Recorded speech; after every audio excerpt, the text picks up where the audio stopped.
How y'all doing? I'm Albert Cortez, and I'm Groups F presenter for this week. And this week we'll be covering Chapter 3, Freedom of Speech. And my question is, how has the internet changed the notion of community standards for determining if material is legally obscene? Do you think the community standards criteria can be preserved on the internet? If so, explain how. If not, explain why. First, let's start off by talking about what is obscenity. Obscenity is words, images, or actions that can offend the sexual morality of its viewers. Okay, and the problem prior to the internet is we have a Supreme Court case, Miller versus California, that touches on this. It's on the three-pronged standard to determine if something is obscene.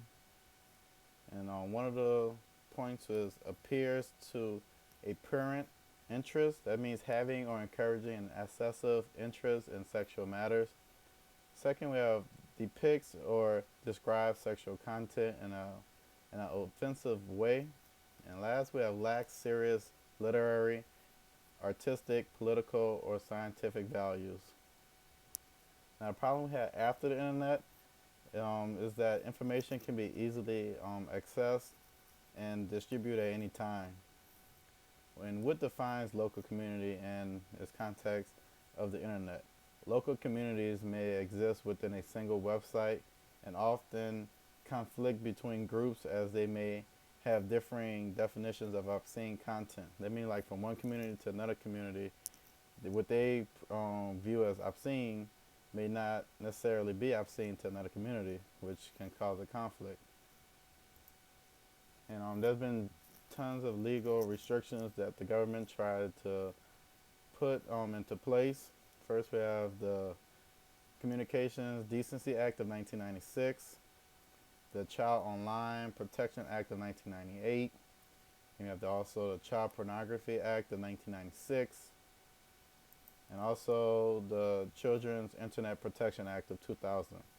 All of these restrictions and protection acts and things try to put filters and block different things so that the audience or the viewer cannot view or not see if they didn't want to. And a lot of times it's mostly just clicking on saying if you're 18 or older, which is pretty hard to regulate because someone that's 12 or 10 can say yes, they're 18 or older, which can become a big problem.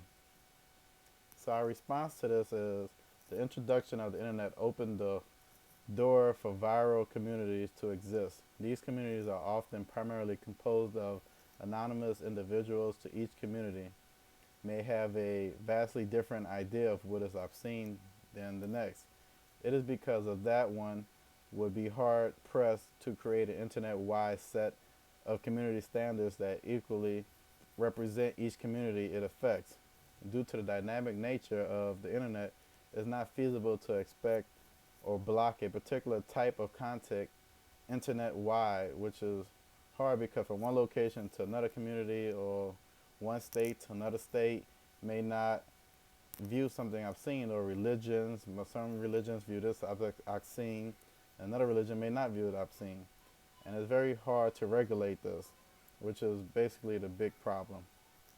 And so this is our group members. We have Jordan, he did presentation questions. Omar, he did the book research. Jacob, the internet research. And I was the presenter. And we have Jason, who created our PowerPoint for us. And I'd like to thank you all for listening to us today. Thank you.